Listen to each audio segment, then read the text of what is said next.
রিফাত সাহেবের সামনে এসে দাঁড়িয়ে বলল, ভুল করে ফেললি, তুই আমাকে ডেকে অনেক বড় ভুল করলি।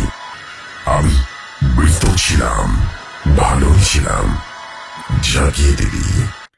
রিফাত সাহেব থর থর করে কাঁপছে, ভয়ে তার শরীরের সমস্ত লোম দাঁড়িয়ে গেল। তিনি লক্ষ্য করলেন ধীরে ধীরে অবয়বটা আরো দানবীয় আকার ধারণ করল, আর খুব দ্রুত এসে রিফাত সাহেবের শরীরে প্রবেশ করে বলে উঠল, দুনিয়া।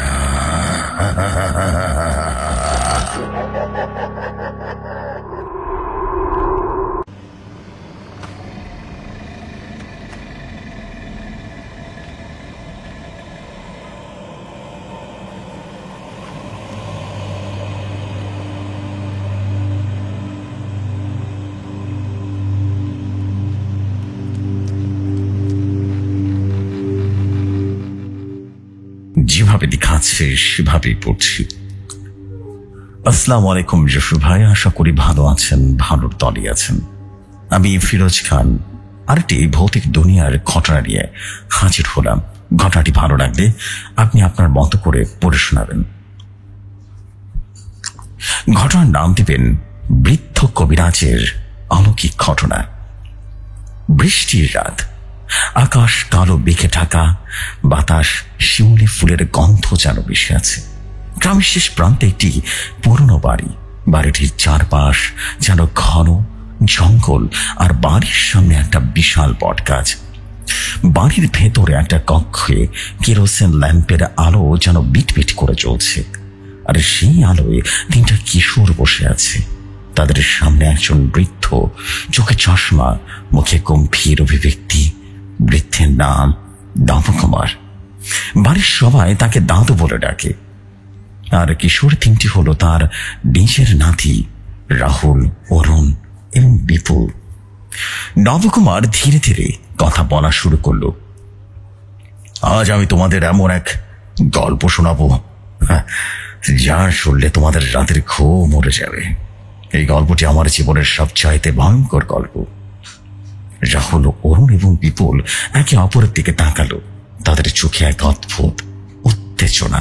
তারা জানে তাদের দাদু খুব ভালো গল্প বলেন, বিশেষ করে ভৌতিক সব ঘটনা। নবকুমার বলতে শুরু করলেন, সে সময় আমি অসুস্থ ছিলাম। ডাক্তার বলেছিলেন আমার রোগের কোনো চিকিৎসা নেই। সেই আশা হিসেবে আমি একজন কবিরাজের কাছে গেলাম। কবিরাজের নাম ছিল গঙ্গাধর। তিনি ছিলেন খুব রহস্যময় একজন ব্যক্তি। তার বাড়িটি ছিল জঙ্গলের ভেতরে একদম নির্জন স্থানে। কবিরাজের বাড়িতে গিয়ে আমি দেখলাম বাড়িটির চারপাশে নানা রকমের মন্ত্র লেখা যেন কাগজে ঝুলছে। বাড়ির ভেতর থেকে অদ্ভুত গন্ধ বেরিয়ে আসছিল। গঙ্গাধর আমাকে বললেন, তোমার রোগ সারাতে হলে আমাকে তোমার শরীরে একটি আত্মাকে রাখতে হবে, একটি জিনকে রাখতে হবে। সে তোমাকে সুস্থ করে দেবে। আমি তো ভয় পেয়ে গেলাম, কিন্তু আমার তো কোনো উপায় ছিল না। গঙ্গাধর আমাকে একটা অন্ধকার কক্ষে নিয়ে গেলেন। কক্ষের মাঝখানে একটা বড় মোমবাতি চলছিল। তিনি আমাকে মন্ত্র পড়তে বললেন এবং অদ্ভুত রকমের গুঁড়ো আমার মাথায় ছিটিয়ে দিলেন। হঠাৎ আমি অনুভব করলাম আমার শরীরে কেউ একজন প্রবেশ করেছে। আমার চোখের সামনে সবকিছুই যেন ঘোলাটে হতে শুরু করলো। তারপর কি হলো দাদু? বিপুল রীতিমতো উত্তেজিত হয়ে জিজ্ঞেস করলো। নবকুমার গম্ভীর হয়ে বললেন, তারপর আমি নিজেকে আমার নিয়ন্ত্রণে রাখতে পারছিলাম না। আমার শরীরে যে আত্মা প্রবেশ করেছিল সে আমার মুখ দিয়ে কথা বলতে শুরু করলো। সে বলল, আমি এই জঙ্গলের এক সময় বাস করতাম। আমাকে হত্যা করা হয়েছে। আমার আত্মা এখানে ঘুরে বেড়াচ্ছে। আমি ভয় পেয়ে গেলাম। গঙ্গাধর বললেন, এই আত্মা তোমাকে সুস্থ করে দেবে, কিন্তু তার একটি শর্ত আছে। তাকে তোমার হত্যার রহস্য সমাধান করতে হবে। আমি সম্মত হলাম। পরের কয়েকদিন আমি সে আত্মার সঙ্গে যোগাযোগ স্থাপন করলাম, তার সঙ্গে কথা বললাম। সে আমাকে তার জীবনের কথা শোনালো। সে বলল তাকে তারই পরিবারের একজন হত্যা করেছে।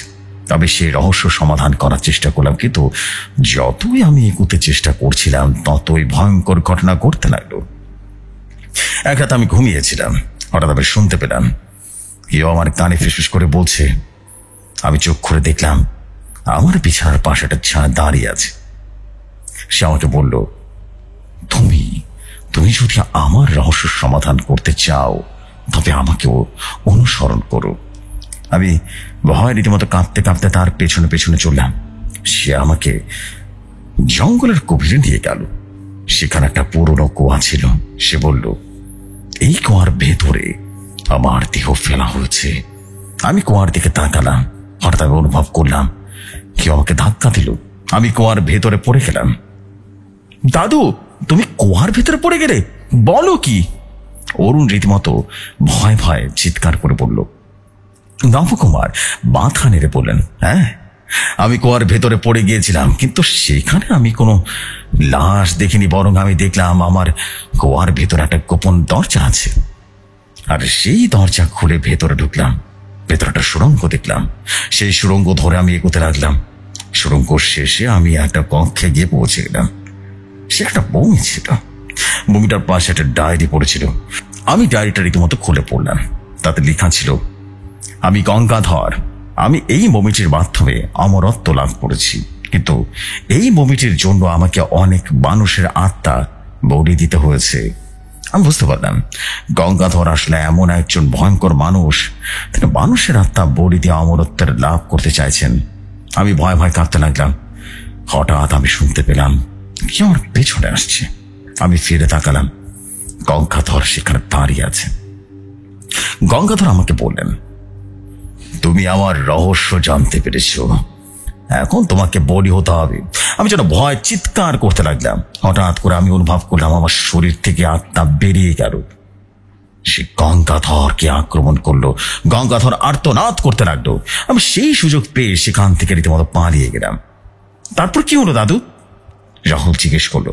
নবকুমার গম্ভীর হয়ে বললেন, তারপর আমি বাড়ি ফিরে এলাম। গঙ্গাধরের বাড়িটি রীতিমতো আগুনে পড়ে গেল।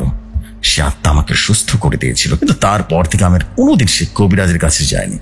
গল্প শেষ হলে সে কক্ষে যেন নিস্তব্ধতা নেমে আসে। রাহুল, অরুণ আর বিপুল যেন ভয় কাঁপতে থাকে। নবকুমার তাদেরকে বললেন, এখন তোমরা বুঝতে পারছো কেন আমি কবিরাজি করতে যাই না। এই পৃথিবীতে অনেক রহস্য আছে যা আমাদের বোঝার ক্ষমতার বাইরে। বৃষ্টি তখনও পড়ছিল।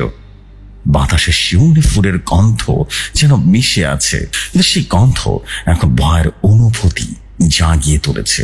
রাহুল, অরুণ আর বিপুল জানে আজ রাতে তাদের ঘুম আসবে না।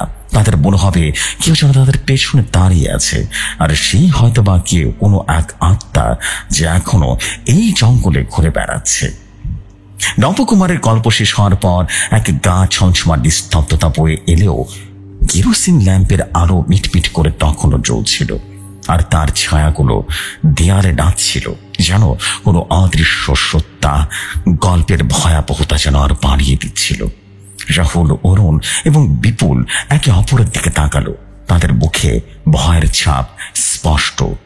দাদু নবকুমার গল্প শেষ করে চুপ করে গেলেন, কিন্তু তার চোখে এখনো সেই ভয়াবহ পুরনো ভয় যেন লুকিয়েছিল। তিনি জানতেন এই গল্প শুধু ভৌতিক কাহিনী নয়, এটি তার জীবনের এক বাস্তব অভিজ্ঞতা। তিনি ধীরে ধীরে বললেন, শোনো নাতি ভাই, গল্পটা এখানে শেষ নয়, এর পরের ঘটনাগুলো আরো ভয়ঙ্কর হয়েছিল। রাহুল কাঁপতে কাঁপতে জিজ্ঞেস করলো, দাদু এরপর কি হলো? গঙ্গাধরকে কি দেখেছ আর কখনো? নবকুমার গভীর শ্বাস ফেলে বললেন, হ্যাঁ দেখেছি। সেই রাতের পর থেকে আমি মনে করতাম সব শেষ হয়ে গেছে। গঙ্গাধরের বাড়ি পড়ে গেছে, তিনি মারা গেছেন, কিন্তু কিছুদিন পর আমি বুঝতে পারলাম গঙ্গাধর আসলে মরেনি, তিনি এখনো বেঁচে আছেন এবং তিনি আমাকে খুঁজছেন। কিভাবে বুঝলে দাদু? অরুণ যেন ভয় ভয়ে জিজ্ঞেস করলো। নবকুমার বললেন, এক রাতে আমি ঘুমিয়েছিলাম, হঠাৎ আমি শুনতে পেলাম কেউ আমার দরজায় টোকা দিচ্ছে। আমি ভাবলাম হয়তোবা বৃষ্টির শব্দ, কিন্তু টোকা দেওয়ার শব্দটা ক্রমশ জোরালো হতে লাগলো। আমি দরজা খুললাম, লক্ষ্য করলাম কেউ নেই সেখানে, কিন্তু দরজার সামনে একটা পায়ের ছাপ দেখলাম। সেই পায়ের ছাপটি ছিল গঙ্গাধারের। আমি তাকে চিনতে পারলাম, কারণ তার একটি পা খোঁড়া ছিল। তারপর কি হলো? বিপুল যেন উত্তেজিত হয়ে আবারও জিজ্ঞেস করলো। নবকুমার বললেন, আমি দরজা বন্ধ করে দিলাম এবং ভেতরে তালা লাগালাম, কিন্তু সে রাতে আমি ঘুমাতে পারিনি। আমি শুনতে পেলাম কেউ আমার ঘরের চারপাশে ঘুরে বেড়াচ্ছে। হঠাৎ আমার জানালার কাছে কেউ যেন আঙুল দিয়ে আঁচড় কাটলো। আমি ভয়ে চোখ বন্ধ করে রইলাম। সকালে আমি দেখলাম জানালার কাছে রক্তের দাগ। রাহুল, অরুণ এবং বিপুলের গায়ে কাঁটা দিয়ে উঠল। তারা জানে তাদের দাদু কখনো মিথ্যে বলে না। এই গল্পের প্রতিটি শব্দ সত্য। নবকুমার বলে উঠলেন, এর পরের কয়েকদিন আমি কিছুই ঘটেনি ভেবে নিশ্চিন্ত হয়েছিলাম, কিন্তু এক রাতে আমি স্বপ্ন দেখলাম গঙ্গাধর আমার বিছানার পাশে দাঁড়িয়ে আছে। সে আমাকে বলল, তুমি আমার রহস্য ফাঁস করে দিয়েছ, এখন তোমাকে শাস্তি পেতেই হবে। আমি ভয় রীতিমতো চিৎকার করে ঘুম থেকে জেগে উঠলাম, কিন্তু আমি দেখলাম আমার বিছানার পাশে একটা কালো ছাদ দাঁড়িয়ে আছে। দাদু, তুমি কি পালিয়ে গেছিলে? অরুণ যেন জিজ্ঞাসা করলো। নবকুমার মাথা নেড়ে বললেন, না, আমি পালাতে পারিনি। আমি শুধু চোখ বন্ধ করে প্রার্থনা করতে লাগলাম। হঠাৎ আমি অনুভব করলাম কেউ আমার গলা চেপে ধরেছে। আমি চোখ খুলে ফেললাম এবং দেখলাম গঙ্গাধর আমার সামনে দাঁড়িয়ে আছে। তার চোখ দুটো জল করছিল। সে আমাকে বলল, তুমি আবার রহস্য জানতে পেরেছ, সময় ফুরিয়ে আসছে তোমার। আমি রীতিমতো ভয় চিৎকার করতে লাগলাম। হঠাৎ আমি শুনতে পেলাম তোমার ডান ধরে ডাকছে। আমি চোখ খুলে দেখলাম আমার স্ত্রী আমার পাশে দাঁড়িয়ে আছে। সে আমাকে বলল, তোমার ঘুমাচ্ছিলে আর চিৎকার করছিলে। আমি বুঝতে পারলাম যা দেখেছি সবটা আমার স্বপ্ন ছিল, কিন্তু সেই স্বপ্ন এতটা বাস্তব ছিল আমি এখনো ভয় ভয় কাঁপছি। দাদু, এরপর তুমি কি করলে? বিপুল জানো আমারও কথার মাঝে জিজ্ঞেস করলো। নবকুমার বললেন, আমি বুঝতে পেরেছিলাম গঙ্গাধর এখনো আমাকে তাড়া করে বেড়াচ্ছে। আমি একটা সাধুর কাছে গেলাম। তিনি আমাকে বললেন, গঙ্গাধর এখনো জীবিত, কারণ সে অমরত্ব লাভ করেছে। তুমি যদি বাঁচতে চাও তবে তাকে ধ্বংস করতে হবে। সাধু আমাকে একটা মন্ত্র দিলেন এবং বললেন, এই মন্ত্র পাঠ করে তুমি গঙ্গাধরকে ধ্বংস করতে পারবে, কিন্তু সাবধান, এই কাজ খুবই বিষাক্ত, অনেক বেশি বিপজ্জনক। রাহুল আবারও জিজ্ঞেস করলো, তুমি কি মন্ত্রটা পড়েছিলে? নবকুমার বললেন, হ্যাঁ, আমি মন্ত্র পাঠ করেছিলাম, কিন্তু গঙ্গাধর খুব শক্তিশালী ছিল। সে আমাকে আক্রমণ করলো। আমি ভয় রীতিমতো কাঁপতে লাগলাম, কিন্তু আমি মন্ত্র পাঠ করতে লাগলাম। হঠাৎ দেখলাম গঙ্গাধর আগুনে পুড়ে ছাই হয়ে যাচ্ছে। সে চিৎকার করতে লাগলো আর বলল, তুমি আমাকে ধ্বংস করতে পারবে না। কিন্তু শেষ পর্যন্ত সে ধ্বংস হয়ে গেল। তারপর কি হলো? নবকুমার বললেন, তারপর থেকে আমি আর গঙ্গাধরকে কোনোদিন দেখিনি। আমি জানি সে এখনো কোথাও না কোথাও আছে। সে হয়তোবা ফিরে আসতেও পারে। তা আমি এখনো সাবধানে থাকি। গল্প শেষ হলে কক্ষে আবারও নিস্তব্ধতা নেমে এলো। রাহুল, অরুণ এবং বিপুল যেন ভয় ভয় কাঁপতে লাগলো। তারা জানতো এই গল্প শুধু গল্প নয়, এটি তাদের দাদুর জীবনের এক বাস্তব অভিজ্ঞতার ঘটনা। নবকুমার বললেন, এখন তোমরা বুঝতে পারছো কেন আমি কবিরাজের কাছে আর যাই না, আর কেন কবিরাজি করতে যায়নি। এই পৃথিবীতে অনেক রহস্য আছে যা আমাদের বোঝার বাইরে। আর একটা ইন্টারেস্টিং ব্যাপার কি জানো, যে রোগের জন্য আমি গিয়েছিলাম সেই তান্ত্রিকের কাছে বা কবিরাজের কাছে, সে রোগ কোনো কারণ ছাড়াই আমার সেরে গেছে। হ্যাঁ, এখন ওই রোগ নেই। বৃষ্টি তখনও যেন পড়ছিল। বাতাসে শিউলি ফুলের গন্ধ যেন বেশি আছে, কিন্তু সেই গন্ধ এখনো ভয়ের অনুভূতি জাগিয়ে তোলে। রাহুল, অরুণ এবং বিপুল জানে আজ রাতে তাদের ঘুম আসবে না। তাদের মনে হবে কেউ যেন তাদের পেছনে দাঁড়িয়ে আছে, আর সেই কেউ হয়তোবা গঙ্গাধর, যে এখনো এই জঙ্গলে ঘুরে বেড়াচ্ছে। সূর্যবংশী ভাই, এই ছিল ঘটনা।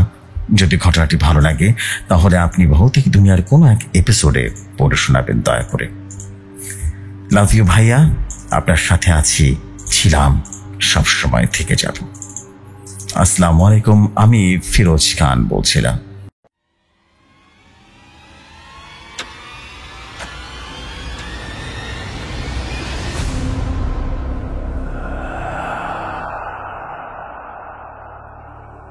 Walaikum assalam, Priyo Firoz Bhai, and thank you very much for your beautiful story. This is a master class story ছিল, and সবকিছু যেন আমার চোখের সামনে ঘটছিল, and literally awesome একটা স্টোরি ছিল. Thank you very very much for your beautiful story.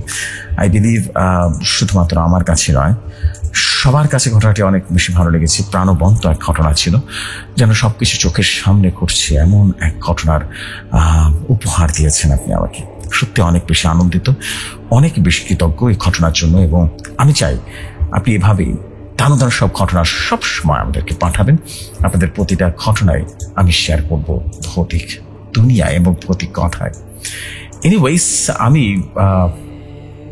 আমি আর দেরি করবো না, আমি সরাসরি চলে যাচ্ছি আমাদের পরবর্তী ঘটনায়, এবং আশা নয় বিশ্বাস করি আপনারা অনেক বেশি এনজয় করবেন. চলে যাই পরবর্তী ঘটনায়. যেভাবে লেখা আছে সেভাবেই পড়ছি. তারা তান্ত্রিক ও অশরীরী আত্মার ভয়াবহ ঘটনা লিখেছেন পথিক হাসান. তিনি লিখেছেন, ঘটনাটা আজ থেকে প্রায় 12 বছর আগের ঘটনা. আমি তখন সদ্য কলেজ পাশ করে শহরের একটা ছোটখাটো চাকরিতে ঢুকেছি. তবে শহরে ব্যস্ত জীবন থেকেও আমার বোনটা পড়ে থাকতো গ্রামে. সেই পুরনো দিনের স্মৃতি আর অদ্ভুত সব ঘটনার মাঝে আজ যা বলতে বসেছি তা কোনো গল্প নয়, এটা আমার জীবনের ভয়ঙ্করতম অভিজ্ঞতা. ঘটনাটা এখনো আমার হাড়ের ভেতরে ঠান্ডা স্রোতের মতো বয়ে দেয়. আমাদের গ্রামটির নাম ছিল ঘনশ্যামপুর. ছদ্মনাম, বাংলাদেশের একেবারে পশ্চিম প্রান্তে এক ঘন জঙ্গল ঘেরা এলাকা. ছোটবেলায় এই গ্রামের নাম শুনলে বুকের ভেতরে কেমন যেন একটা শিরশিরি করা অনুভূতি হতো, কারণ গ্রামের দক্ষিণ দিকে ছিল এক পুরনো শ্মশান ঘাট, আর তার পাশেই একটা পোড়া মন্দির, যেটার চারপাশে ঘন বাঁশঝাড় আর বট গাছে ঘেরা থাকতো. এই জায়গার নাম ছিল ভূতডাঙ্গা. ছদ্মনাম. আমার দাদু আমায় বহুবার নিষেধ করতেন ওই জায়গায় না যেতে. বলতেন, ওখানে অশরীরী আত্মারা ঘুরে বেড়ায়, জাগত আত্মা, ওরা প্রেত নয়, পিশাচ নয়, ওরা অন্য জাতি যা পৃথিবীর বাইরে থেকে আসে. তখন এসব কথা তেমন একটা গুরুত্ব দিতাম না, কিন্তু যে রাতটার কথা বলছি সেই রাতটা আমাকে বিশ্বাস করিয়ে দিয়েছিল দাদুর কথা একটা শব্দ সত্য ছিল. সে রাতে আমি গ্রামে ফিরছিলাম এক আত্মীয়ের মৃত্যুর খবর পেয়ে. শেষ কীর্তি ছিল রাত 8টার দিকে. ভীষণ অন্ধকার এক রাত্রি. হঠাৎ বিদ্যুৎ চলে যাওয়ায় শ্মশানের চারপাশে অন্ধকারে ডুবে গিয়েছিল. আমি, আমার বাবা আর আরো কয়েকজন সাদা ধুতি আর লণ্ঠন নিয়ে দাঁড়িয়েছিলাম চিতাঘরে. ঠিক তখনই আমি প্রথম দেখি তারানাথ তান্ত্রিককে. একটা কালো চাদর গায়ে দিয়ে লোকটা হঠাৎ করে শ্মশান ঘাটের এক কোণ থেকে বেরিয়ে এলো. দেখতে কেমন যেন অস্বাভাবিক, চোখ দুটো যেন হিপনোটাইজ করে রাখে. গলার স্বর ছিল ভীষণ গভীর, চুপ করে দাঁড়িয়ে থাকো, আরো পেছনে তাকাবে না. সে শুধু এতটুকু বলেই চিতার পাশে একটা মাটিতে বসে পড়ল. কেউ কিছুই বলল না. আমরা সবাই বোকার মতো তাকিয়ে রইলাম. সে একটা হাত দিয়ে কিছু মন্ত্র পড়তে লাগলো, আর অন্য হাতে একটা ভাঙা খাড়ার মতো কিছু একটা ঘোরাতে থাকলো. ঠিক তখনই হাওয়া যেন বদলে গেল. বাতাসের মধ্যে এক অদ্ভুত ঠান্ডা, এক অচেনা গন্ধ বাতি নিভে যাওয়ার মতো কেঁপে কেঁপে উঠল.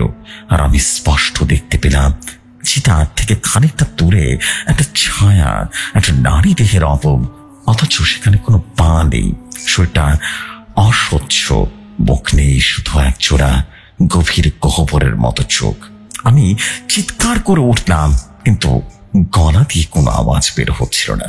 তারানাথ তখন চোখ বন্ধ করে উচ্চারণ করলো, উচ্চ স্বরে বলল, তুই এখান থেকে চলে যা, এই দেহে তোর কোনো অধিকার নেই, ফের তোর গন্তব্যে ফিরে যা. আর তখন সে ছায়া মূর্তিটা হাওয়ার মতো ভেসে পেছনে সে বট গাছ দিয়ে সরে গেল.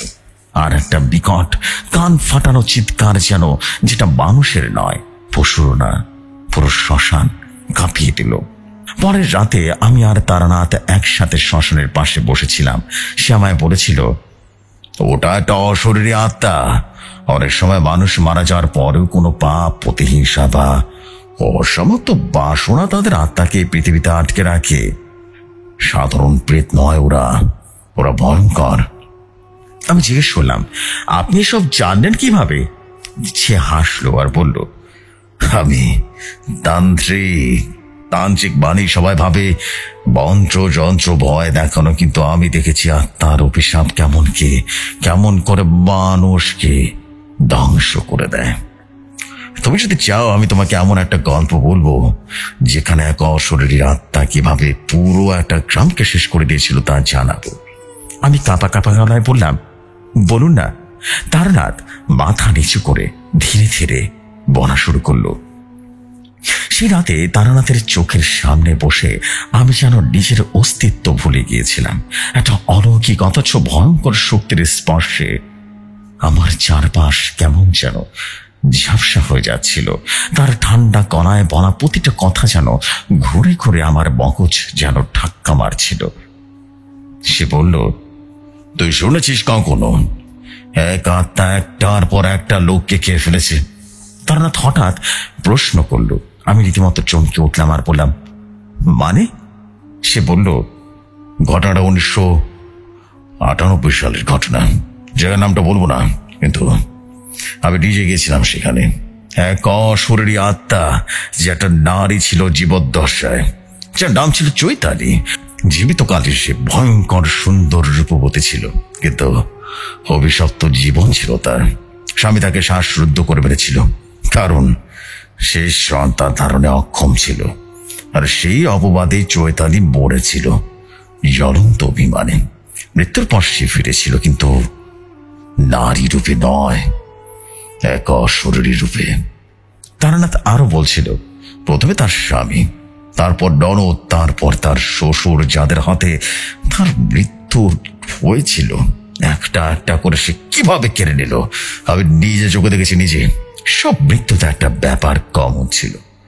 মৃতদের চোখ খুলে থাকতো, ভয়ঙ্কর ভাবে হাঁ হয়ে থাকতো। তারা যেন ভয়ঙ্কর কিছু দেখে মারা গেছে, সেটা ভাষায় বলা যায় না। একটু থেমে সে আবারও বলল, আমি গিয়েছিলাম সেই পরিবারের আমন্ত্রণে, কারণ শেষ সন্তান, পঞ্চম পুরুষ। হঠাৎ অকারণে কথা বলা বন্ধ করে দিয়েছিল, শুধু তাকিয়ে থাকতো আর বলে উঠত, চৈতালি আসবে, চৈতালি আসবে, আমার খাটে বসে আছে, দেখুন না, আমাকে শেষ করে দিবে, আমাকে পুড়িয়ে মারবেও। আমি বোঝালাম, এখানে আত্মা আছে, তো সাধারণ কোনো আত্মা নয়, ভয়ঙ্কর অশরীরী। তারানাথ মাটিতে একটা বিশাল বৃত্ত এঁকে ফেলেছিল। তার পাশে 7টা মৃত শিয়ালের হাড়, কুচকুচে কালো তেল, পিঞ্জরবিহীন আগরবাতি আর রক্ত মিশ্রিত মাটি রাখল। আমি যখন তার সেই অনির্বাচনীয় প্রস্তুতির কথা শুনছিলাম, আমার রক্ত হিম হয়ে যাচ্ছিল। তারানাথ বলা শুরু করলো, চৈতালি একটা সময় গহনা পরত, রূপার নূপুর, আর যেটা তার শরীরের সঙ্গে পড়েনি, সে নূপুরই ছিল আত্মার ভৌতিক আচ্ছাদন। আমি সেটা খুঁজে বার করলাম, কিন্তু তখনও জানতাম না এটা যতটা সহজ ভাবছিস ততটা নয়। ঘটনাটা ঘটলো সে রাতে। চৈতালির আত্মা আমার সামনে আত্মপ্রকাশ করলো। শরীর নেই, মুখ নেই, কিন্তু ঘন বাতাসের মধ্য থেকে ভেসে আসছিল একটা নারী কণ্ঠ। আমার শরীর পড়ে যাচ্ছে, আমি বেঁচে আছি, আমি বেঁচে আছি, আমি রক্ত চাই, আমি রক্ত চাই, তাদের রক্ত চাই। এতটুকু পরেই তারানাথ তান্ত্রিক বলে উঠলেন। আমি বুঝলাম, ও আত্মা বেঁচে নেই, তবে পিশাচ রূপে রূপান্তরিত হচ্ছে ও বিভৎস ভয়ঙ্কর উঠছে। তখন একটা উপায় ছিল, ওর সব আসে সেই নূপুরকে গঙ্গা জলে ডুবিয়ে নির্জন এক জায়গায় পুঁতে দেয়া। কিন্তু আমি হঠাৎ প্রশ্ন করে উঠলাম, কিন্তু কি? তান্ত্রিক মশাই বলুন না। তারানাথ চোখ বন্ধ করে বলে উঠলেন, কিন্তু আমি দেরি করে ফেলেছিলাম। ওই পরিবারের শেষ সন্তানটা সে রাতে জানালার ধারে দাঁড়িয়েছিল, কিন্তু হঠাৎ জানালা খুলে গিয়ে সে পড়ে গেল 3 তলার ছাদ থেকে। মুখ থেতলে গিয়েছিল, শরীর ছিল গুটি সুটি বেড়ে থাকা, কিন্তু আশ্চর্যের বিষয় মুখে একটা হাসিও ছিল। আমার বুকের ভেতরে শূন্যতা সৃষ্টি হলো। এসব ঘটনা কল্পনা ভাবিনি কখনো। তারানাথ হঠাৎ করে থেমে গিয়ে বলল, তোর চোখে কি কখনো এমন কিছু পড়েছে যা মানুষ নয় অথচ মানুষ ভেবে ভুল করেছিস? আমি ভেবে দেখলাম, হ্যাঁ, আমার ছোটবেলায় এক রাতে দাদু আমাকে কাঁঠাল টানা পুকুর ঘাট থেকে ফিরতে বারণ করেছিলেন। আমি গিয়েছিলাম, আর পেছনে এক নারী কণ্ঠ বলছিল, শোনো না, আমি না হারিয়ে গেছি। পেছনে তাকায়নি। পরদিন জানলাম আগের রাতে সেখানে এক মেয়ের মৃত্যু হয়েছিল পানিতে ডুবে। তখন ভাবতাম কাকতালীয়, এখন বুঝি সবকিছু কাকতালীয় নয়। তারানাথ শেষ রাতে হঠাৎ বলল, তুই জানিস আমি নিজেও পুরোপুরি মানুষ নই। আমি যেন এই প্রথম বড় ধরনের একটা ধাক্কা খেলাম, স্তব্ধ হয়ে গেলাম। আমি বললাম, মানে কি বলছেন আপনি? সে বলল, 5 বছর আগে আমি এক ভয়ঙ্কর আত্মাকে তাড়াতে গিয়ে মরে গিয়েছিলাম। হ্যাঁ, সত্যি বলছি। ক্লিনিক্যালি মৃত ছিলাম প্রায় 17 মিনিট। তারপর মৃত্যুর দুয়ার থেকে ফিরে এসেছি। কিন্তু সেই রাত থেকে আমি কেমন যেন বদলে গেছি। আমার দেহে কিছু আছে, অতি প্রাকৃত কিছু শক্তিও আছে, যেটা আমাকে অন্যরকম করে দিয়েছে সেদিনের পর থেকে। তার ঠোঁটের ফাঁক দিয়ে রীতিমতো একটা হাসি ফুটে উঠল। কিন্তু একটা ইন্টারেস্টিং ব্যাপার কি জানিস? এই শক্তি আমার শাস্তি। দিন দিন পার হয়ে গিয়েছিল। সেই শ্মশানে তারানাথের সঙ্গে আমার সে অদ্ভুত কথোপকথনের পর আমি তখন শহরে ফিরে আসি। কিন্তু মনের ভেতর থেকে এক অস্থিরতা কাজ করছিল, এক অদৃশ্য ভয় কাজ করছিল। তারানাথ তান্ত্রিকের শেষ কথাগুলো যেন মনের ভেতর থেকে অনবরত ধ্বনিত হচ্ছিল। আমি পুরোপুরি মানুষ নই, আমার মধ্যে কিছু একটা আছে যেটা ভয়ঙ্কর। প্রথম দিন কিছুই হয়নি, কিন্তু দ্বিতীয় দিন রাত 2:35 আমার ঘুমটা ভেঙে যায় একটা দরজায় ধাক্কা ধাক্কির শব্দে। ঠক ঠক ঠক ঠক শব্দ। আমি উঠে দাঁড়িয়ে দরজার কাছে গেলাম। পুরো বাসা নিস্তব্ধ, এমনকি বাইরের কুকুরগুলো যেন চুপচাপ বসে আছে। দরজার ফুটো দিয়ে তাকালাম, কাউকে দেখতে পেলাম না। কিন্তু ঠিক তখনই ধীরে ধীরে একটা ফিস ফিস শব্দ এলো। পথিক, শোনো, আমি এসেছি। মাথার চুল যেন খাড়া হয়ে গেল। সেই স্বর, সেই নারী কণ্ঠস্বর, শ্মশানে সেই নারী মূর্তির ছায়ার মতো। আমি দৌড়ে গিয়ে দরজাটা বন্ধ করে দিলাম। বেডরুমে ঢুকে দরজার ছিটকিনি লাগালাম। ঘরের বাতি জ্বালাতেই দেখি পুরো বাসায় কোনো বিদ্যুৎ নেই। ঠিক তখন বেডরুমের আয়না যেন দুলে উঠল, আর তাতে আমি নিজে প্রতিবিম্বের বদলে দেখতে পেলাম একটা সাদা শাড়ি পরা নারী, যার কোনো চোখ নেই, মুখ নেই, কেবল বিশাল এক ফাঁকা গহ্বর। সে হাতে তুলে আমাকে ইশারা করলো। চিৎকার করে উঠতে চাইলাম, ঠিক তখনই ফোনটা বেজে উঠল। ডিসপ্লেতে লেখা তারানাথ। আমি কাঁপা কাঁপা হাতে রিসিভ করলাম। ও পাশ থেকে গলা এলো, শোনো, সময় শেষ হয়ে এসেছে। তুই যা দেখেছিস তা তোর বাস্তব নয়, ও তোর আত্মায় প্রবেশ করতে চাইছে। আমি যেন কাঁপা কাঁপা গলায় জিজ্ঞেস করলাম, কে সে? তারানাথ তান্ত্রিক বললেন, ও আমারই অংশ। সে রাতের আত্মা আমাকে পুরোপুরি ছাড়েনি রে। আমি তাকে বশ করেছিলাম, কিন্তু সে আমার ভেতরে বাসা বেঁধেছে, আর এখন তোর উপরে দৃষ্টি দিয়েছে, কারণ তুই ছিলিস সেই রাতে আমার পাশে। তারানাথ তান্ত্রিক আমাকে একটা উপায় বললেন। তিনি বললেন, তুই শ্মশানে আয় একবার শেষবারের মতো। ওখানে আমি তোর জন্য অপেক্ষায় থাকবো। যদি সাহস থাকে আয়, নয়তো নিজেকে হারিয়ে ফিরবে চিরতরে, বলে দিলাম। পরদিন রাতে ভোর 4টা নাগাদ আমি পৌঁছালাম সেই পুরনো ঘন শ্মশানে। চারদিক নিস্তব্ধতায় ভরা, গাছের পাতাও যেন কাঁপছে না। তারানাথ তান্ত্রিক দাঁড়িয়েছিল ঠিক আগের জায়গায়। চারপাশ চিত্র আঁকা, আগরবাতি জ্বলছে, আর মাঝখানে বসানো একটা পোড়া কাঠের বাক্স। সে বলল, এই বাক্সে সে আত্মার ভৌতিক আবেশ, তার আত্মিক ঘর আছে। তুই যদি সত্যি মুক্তি চাস তাহলে এই বাক্সটা খুলে সত্যটা দেখে ফেল। আমি বললাম, তারপর? সে বলল, তারপর তুই বেঁচে থাকিস তো আমিও বাঁচবো, কিন্তু দুর্বল হোস তাহলে আমিও, দুজনেই হারিয়ে যাব। আমি এক নিঃশ্বাসে বাক্সের ঢাকনাটা খুললাম। বাক্সের ভেতরে এক টুকরো কাপড় ছিল, আর তাতে বোড়ানো কিছু হার। কিন্তু যেটা দেখেই আমার নিঃশ্বাস বন্ধ হয়ে গেল, একটা ছোট্ট রূপার নুপুর ঠিক সেই চৈতালির নূপুর যে আত্মা এক সময় গ্রাম ধ্বংস করে দিয়েছিল। আর তখনই আমি শুনলাম এক নারী কণ্ঠ, তুই দেখেছিস, এখন তোর চোখও চায়। আমার সামনেই তারানাথ ধীরে ধীরে পেছনে পড়ে যেতে থাকলো। মুখ ফেটে রক্ত, চোখ উল্টে যাচ্ছে, আর সে বলে উঠছে, ও আমাকে ছেড়ে যাচ্ছে, ও এখন তোকে পাবে।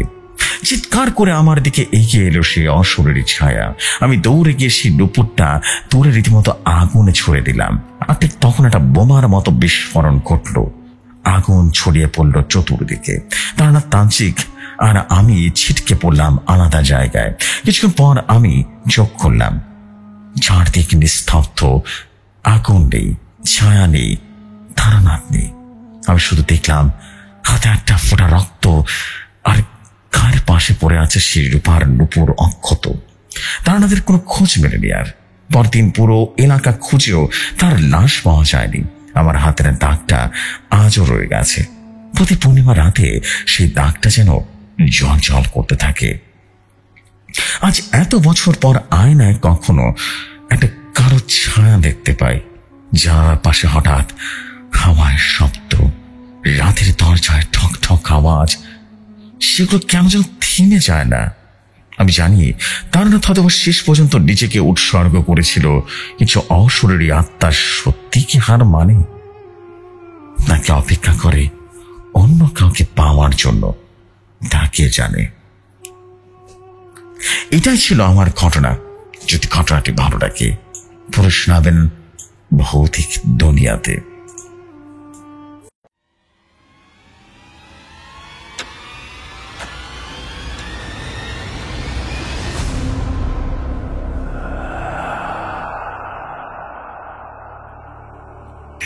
Wow, thank you very much Pratik Hassan bhai for this wonderful story of Taranat Tantrik.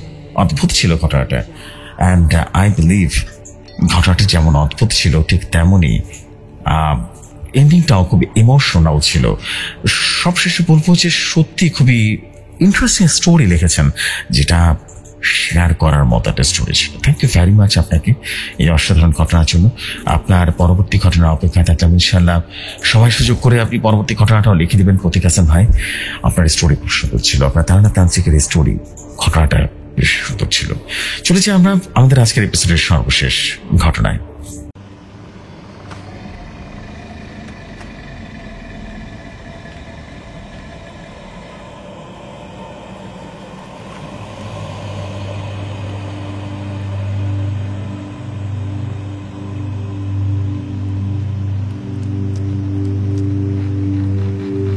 যেভাবে লেখা আছে সেভাবেই পড়ছি। আসসালামু আলাইকুম জসু ভাই, আশা করি আপনি ভালো আছেন। আমিও আল্লাহর রহমতে ভালো আছি। আমার নাম রাকিব, আমি চট্টগ্রাম থেকে বলছি। আজ আমি আপনাদের সঙ্গে একটা সত্যিকারের গা শিউরে ওঠা ঘটনা শেয়ার করতে চাই। অ্যাম্বুলেন্স 134-এর ভয়ঙ্কর অভিজ্ঞতা। এই ঘটনাটি আমার মনে এমন ভাবে গেঁথে গেছে যে আজও রাতের নীরবতায় আমার ঘুম ভেঙে যায়। মাথায় বারবার একটাই প্রশ্ন ঘোরপাক করে, সেই রাতটা কি সত্যি বাস্তব ছিল নাকি এক দুঃস্বপ্ন ছিল? তাই আজ দেরি না করে চলুন শুরু করি আমার লেখা প্রথম কোনো অলৌকিক ঘটনা। ঘটনাটি ঘটেছিল ঢাকা শহরের এক পুরনো নির্জন এলাকায়। এলাকাটার নাম ছিল নূরপুর ছত্তনাম। চারপাশে বড় বড় গাছের সারি, পেছনে পুরনো কবরস্থান, আর সামনে একটা পরিত্যক্ত বিল। রাত হলেই বাতাসে একটা শীতল শিরশিরে ভাব যেন ছড়িয়ে পড়ত। রাস্তার আলো মিটমিট করে জ্বলত, আর দূর থেকে কুকুরের ডাক যেন শোনা যেত। এই এলাকায় অবস্থিত ছিল নূরপুর মেডিকেল সেন্টার নামে পরিচিত হাসপাতাল। হাসপাতালটি 1989 সালে নির্মাণ করা হয়েছিল। তখন এটি বেশ আধুনিক ছিল, এলাকার মানুষের জন্য একটা আশার আলো ছিল। কিন্তু সময়ের সাথে হাসপাতালটির দিন যেন বদলাতে থাকে। সরকারি তহবিল কমে যাওয়া, অব্যবস্থাপনা আর কিছু অজানা কারণে হাসপাতালটি পরিণত হওয়া এক ভয়ঙ্কর অন্ধকার স্থানে। দেয়ালে ফাটল ধরে, জানালার কাঁচ ভেঙে যাওয়া আর করিডোরের ধুলোর স্তূপ জমে থাকে। স্থানীয়রা বলতো রাতে হাসপাতালের ভেতরে অদ্ভুত শব্দ শোনা যায়, কখনো কান্না, কখনো ফিসফিস আওয়াজ শোনা যায়। কেউ কেউ বলতো এখানে যারা মারা গেছে তাদের আত্মা এখনো ঘুরে বেড়ায়। হাসপাতালে তখন মাত্র কয়েকজন কর্মী ছিলেন, 4 জন ডাক্তার, 2 জন নার্স, 1 জন নিরাপত্তা কর্মী আর 3 জন বা 4 জন রোগী। তারা সপ্তাহে 4 দিন এখানে আসতেন, কারণ সরকারি রেকর্ডে হাসপাতালটি বন্ধ ছিল। এটি শুধু মেডিকেল গবেষণা আর পুরনো ফাইল রাখার জন্য খোলা রাখা হয়েছিল। ভালো রোগীর এখানে আসতেন না। যারা আসতেন তারা হয় গরিব, নয়তো এমন কেউ যাদের আগে কোথাও জায়গা ছিল না যাওয়ার। এভাবে হাসপাতালের দিনগুলো যেন চলছিল। দিনের বেলায় কোনো রকমে কাজ চলতো, আর রাত হলেই নীরবতা নেমে আসতো। কিন্তু সবকিছু বলতে গেল 1994 সালের এক শীতের রাতের পর থেকে। 1994 সালের শুরুর দিকের ঘটনা। এক রাতে হাসপাতালে ভর্তি করা হলো এক মধ্যবয়সী রোগীকে। তার নাম ছিল মোহাম্মদ রফিকুল ইসলাম, বয়স 41 বছর। তিনি ছিলেন গুরুতর স্ট্রোকের রোগী। তিনি বাড়িতে হঠাৎ করেই শরীর এক পাশ অবশ হয়ে যায়, কথা বলার ক্ষমতা হারিয়ে ফেলেন তিনি, এবং তার পরিবার তাকে দ্রুত নূরপুর মেডিকেল সেন্টারে নিয়ে আসে। রফিকুল ইসলামের পরিবার তখন শুধু তার বড় ছেলে রাশেদ ছিল। রাশেদের মা 2 বছর আগে মারা গিয়েছিলেন। রফিকুল ইসলাম আর রাশেদ ঢাকায় থাকতেন, তবে তাদের গ্রামের বাড়ি ছিল রংপুরে। রাশেদ তার বাবাকে খুব ভালোবাসতো। বাবার এমন অবস্থা দেখে সে ভেঙে পড়েছিল। হাসপাতালে এসে সে ডাক্তারদের বারবার অনুরোধ করছিল, আমার বাবাকে বাঁচান, প্লিজ বাঁচান, ওনার ছাড়া আমার আর কেউ নেই। ডাক্তাররা রাশেদকে শান্ত করার অনেক চেষ্টা করলেন। তারা বললেন, আমরা যথাসত্ত্ব চেষ্টা করছি, তুমি বাড়ি যাও, আমরা খবর দেব তোমাকে। কিন্তু রাশেদ কিছুতেই হাসপাতাল ছাড়তে চাচ্ছিল না। অনেক বোঝানোর পর রাত গভীর হলে সে বাধ্য হয়ে বাড়িতে ফিরে যায়। হাসপাতালে ডাক্তাররা খুব দ্রুতই রফিকুল ইসলামের চিকিৎসা শুরু করলেন। সিটি স্ক্যানের পর তারা জানতে পারেন রফিকুলের মস্তিষ্কের রক্ত জমাট বেঁধে রক্তনালী যেন বন্ধ হয়ে গেছে, ফলে মস্তিষ্কের একটা অংশ অকার্যকর হয়ে পড়েছে। তার ডান পাশটা পুরোপুরি অবশ হয়ে গেছে, কথা বলার ক্ষমতা নেই, আর মাঝে মাঝে তার চোখে ঘুরে যাচ্ছিল। অবস্থা ছিল অত্যন্ত গুরুতর। 2 জন ডাক্তার তার চিকিৎসায় নিয়োজিত হলেন। অক্সিজেন, ফিজিওথেরাপি এবং প্রয়োজনীয় সমস্ত ওষুধ প্রয়োগ করা শুরু করলেন, কিন্তু অবস্থার কোনো উন্নতি হচ্ছিল না। শেষ পর্যন্ত তাকে আইসিইউতে স্থানান্তর করা হলো। আইসিইউতে থাকাকালীন নার্সরা লক্ষ্য করলেন রফিকুল ইসলামের মাঝে মাঝে চোখ খুলে এক দৃষ্টিতে সিলিং এর দিকে তাকিয়ে থাকেন। তার চোখে কেমন যেন একটা শূন্যতা ছিল। কখনো কখনো তিনি বিছানার চাদরে আঙ্গুল দিয়ে কিছু লিখতে চেষ্টা করতেন, কিন্তু স্ট্রোকের কারণে তার মস্তিষ্কের ভাষাগত অংশ ক্ষতিগ্রস্ত হয়েছিল, তাই কেউ বুঝতে পারছিল না তিনি কি লিখতে চাইছেন। এভাবে 2 দিন কেটে গেল। রফিকুলের পরিবার থেকে আর কেউ কোনো খোঁজ নিতে এলো না। রাশেদের ফোন করেছিল একবার, কিন্তু ডাক্তার তাকে বলেছিল, আমরা চেষ্টা করছি, তবে এখন হাসপাতালে এসো না, আমরা খবর দেব। 3 দিন এক অদ্ভুত ঘটনা ঘটল। একজন জুনিয়র নার্স নাম সালমা রফিকুল ইসলামের আইসিইউর কক্ষে ঢুকলেন। তিনি দেখলেন রফিকুল আবারও চাদরে আঙ্গুল দিয়ে কিছু লিখছেন। সালমা কাছে গিয়ে ভালো করে দেখলেন চাদরে অস্পষ্ট কিছু লেখা ফুটে উঠেছে, আমাকে অমর করে দিও। লেখাটা দেখে সালমার গায়ে কাঁটা দিয়ে উঠল। তিনি ভয় কাউকে কিছু বলতে পারলেন না। মনে মনে ভাবলেন হয়তোবা এটা তার বোনের ভুল। কিন্তু সেই রাতেই রফিকুল ইসলামের অবস্থা খারাপ হয়ে গেল। তার শরীরের তাপমাত্রা অস্বাভাবিক কমে গেল, যা সাধারণত মৃত্যুর পরে হয়ে থাকে। ডাক্তাররা শেষবারের মতো চেষ্টা করলেন, কিন্তু কিছুই করার ছিল না। রাত 11টার দিকে রফিকুল ইসলাম মৃত্যুবরণ করলেন। মৃত্যুর পর তার মরদেহ হাসপাতালের 2য় তলার পুরনো লাশ ঘরে রাখা হলো। লাশ ঘরটি ছিল হাসপাতালের সবচেয়ে অন্ধকার এবং ঠান্ডা একটা জায়গা। দেয়ালে ছিল পুরনো রক্তের দাগ আর মেঝেতে ধুলোর স্তর। নিরাপত্তা কর্মী মনিরুল বলতেন, এই লাশ ঘরে কেউ বেশিক্ষণ থাকতে পারে না, মনে হয় কেউ যেন পেছন থেকে ডাকছে। ডাক্তাররা রাশেদকে ফোন করে বললেন, দেখো তোমার বাবা আর বেঁচে নেই, আমরা অনেক চেষ্টা করেছি, তুমি হাসপাতালে এসো, মরদেহটা নিয়ে যাও, খুব দ্রুত দাফনের ব্যবস্থা করো। রাশেদ ফোনের ওপাশ থেকে কিছুক্ষণ চুপ করে থেকে বলল, আমি আসছি। রাশেদ তখনই হাসপাতালে পৌঁছালো। সে যখন হাসপাতালের করিডোরে ঢুকলো, তখন হঠাৎ করে কারেন্ট চলে গেল, জেনারেটর বন্ধ হয়ে গেল, আর চারপাশে নেমে এলো অদ্ভুত এক নীরবতা। হঠাৎ কোথা থেকে যেন কাঁচ ভাঙার শব্দ শোনা গেল, যেন কেউ জানালা দিয়ে লাফ দিয়ে পালাচ্ছে। ডাক্তাররা আর রাশেদ দৌড়ে গিয়ে দেখলেন কিছুই নেই, শুধু একটা ভাঙা জানালা দিয়ে ঠান্ডা বাতাস ঢুকছিল। রাশেদকে লাশ করে নিয়ে যাওয়া হলো। সেখানে সে বাবার মৃতদেহ দেখল। রফিক ইসলামের মুখে ছিল এক অস্বাভাবিক হাসি, যা জীবিত অবস্থায় কখনো দেখা যায়নি। ডাক্তার বললেন, এটা মৃত্যুর পর পেশির টান ধরেছে, এরকম হয়। কিন্তু রাশেদের মনে হচ্ছিল কিছু একটা তো ঠিক নেই। তার বাবার মুখের হাসিতে কেমন যেন একটা অলৌকিক ভাব ছিল। ডাক্তার রাশেদকে বললেন, শোনো শোনো শোনো, আজ রাতে মরদেহটা নিয়ে যেতে হবে। আমাদের রেফ্রিজারেটরের কাজ ভালো করে না, বুঝতে পেরেছো? লাশ কিন্তু পচে যেতে পারে। অ্যাম্বুলেন্স 134 নম্বর অ্যাম্বুলেন্স চলে এসেছে, বুঝতে পেরেছো? তুমি এখন রংপুরের উদ্দেশ্যে রওনা দিয়ে দাও। অ্যাম্বুলেন্স 134 ছিল হাসপাতালের এক মাত্র অ্যাম্বুলেন্স। পুরনো মরচে ধরা গাড়িটির নাম ছিল স্থানীয়দের কাছে ভয়ের কারণ।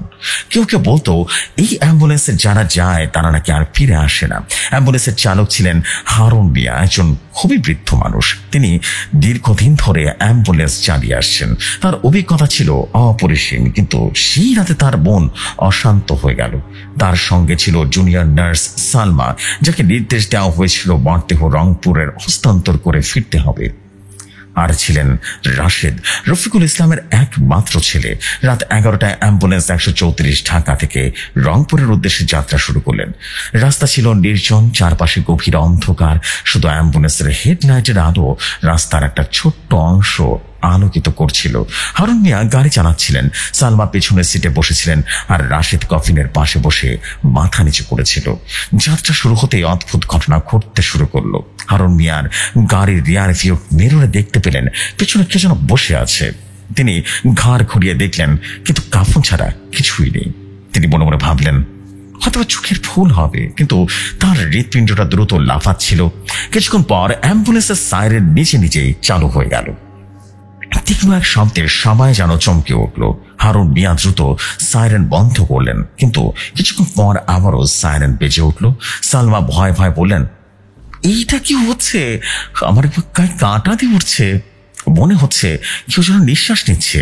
রাশেদ তাদের শান্ত করার চেষ্টা করলেন আর বললেন, ভয় পাবেন না, এটা হয়তো বা গাড়ির কোনো ত্রুটি হবে, আর কিছু না। কিন্তু তার নিজেরও কেমন যেন ভয় লাগছিল, গলাও কাঁপছিল। সে তার বাবার কফিনের দিকে তাকালো। কফিনটি ছিল শক্তভাবে বন্ধ, কিন্তু কেন জানি তার মনে হচ্ছিল কফিনের ভেতরে কিছু একটা লড়ছে।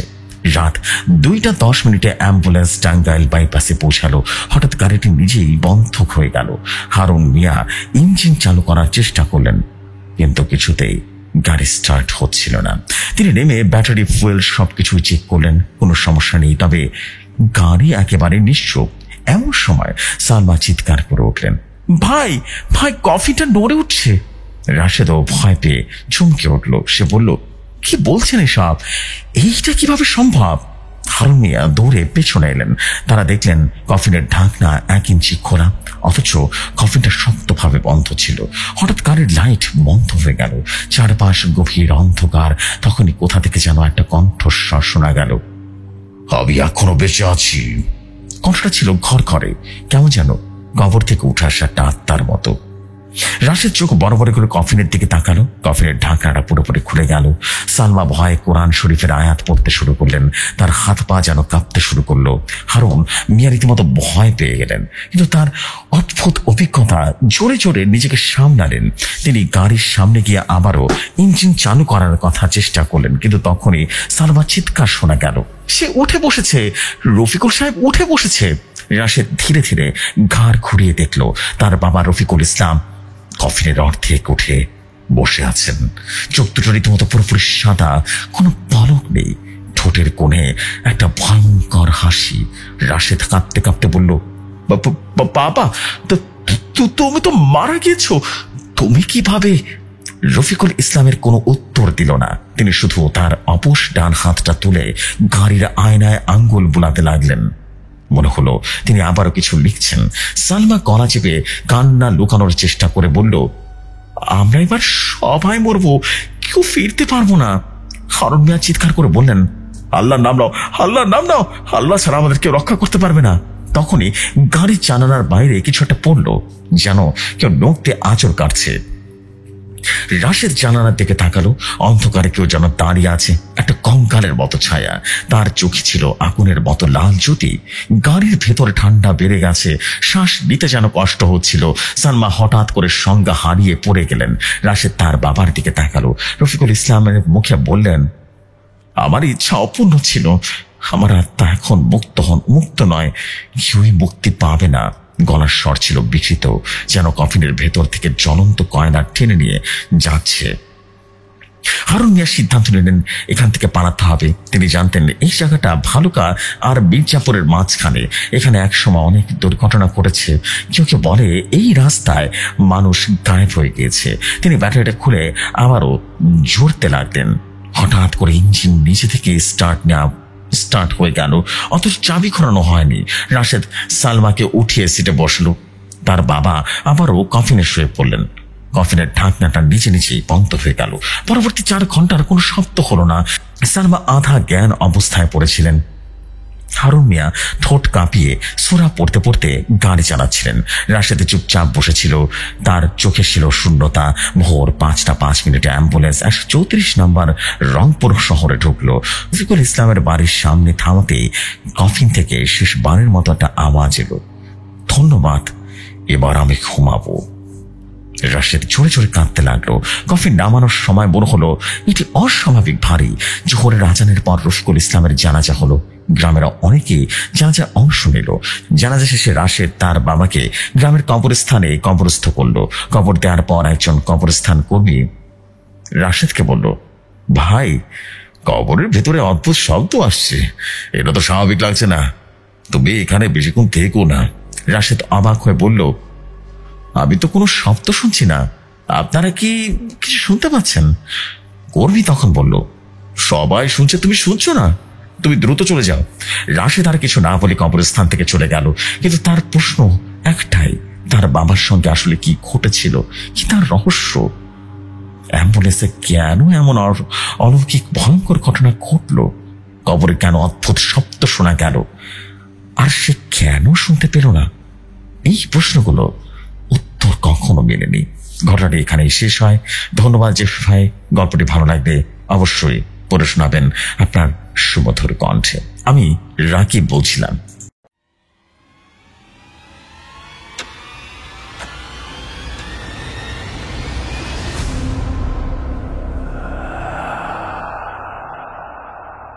Oh my God, Rakib bhai, this is absolutely super beautiful story. I'm going to say absolutely super beautiful story. Wow, খুবই সুন্দর একটা স্টোরি ছিল, কাহিম করার মতো একটা স্টোরি। অ্যান্ড ভয় ভয় লাগছিল কেমন যেন। জোস এই ধরনের স্টোরি আমি চাই ভাই আপনার কাছ থেকে। খুব সুন্দর ছিল, মন ভালো হয়ে গেছে। মনে হচ্ছে কিছু একটা শুনলাম, যেটা শোনার পর একটু ভয় ভয় লাগছিল। অনেকদিন পরে অ্যাম্বুলেন্সের একটা ঘটনা শুনলাম, অনুভৌতিক দুনিয়া। Thank you very much brother. আপনার স্টোরিটা কিন্তু আজকে শেয়ার হয়ে গেল, যদিও গতকাল শেয়ার হওয়ার কথা ছিল, কিন্তু আসলে গতকাল স্পেশাল এপিসোড ছিল অ্যান্ড এই জন্য আমরা পারিনি, বাট আজকে তো শেয়ার হয়ে গেল। থ্যাংক ইউ ভেরি মাচ আপনার স্টোরির জন্য। অ্যান্ড আপনার পরবর্তী ঘটনা ইনশাল্লাহ খুব সুন আমরা পেয়ে যাবো, এটা আমার বিশ্বাস। So thank you very much ভাইয়া।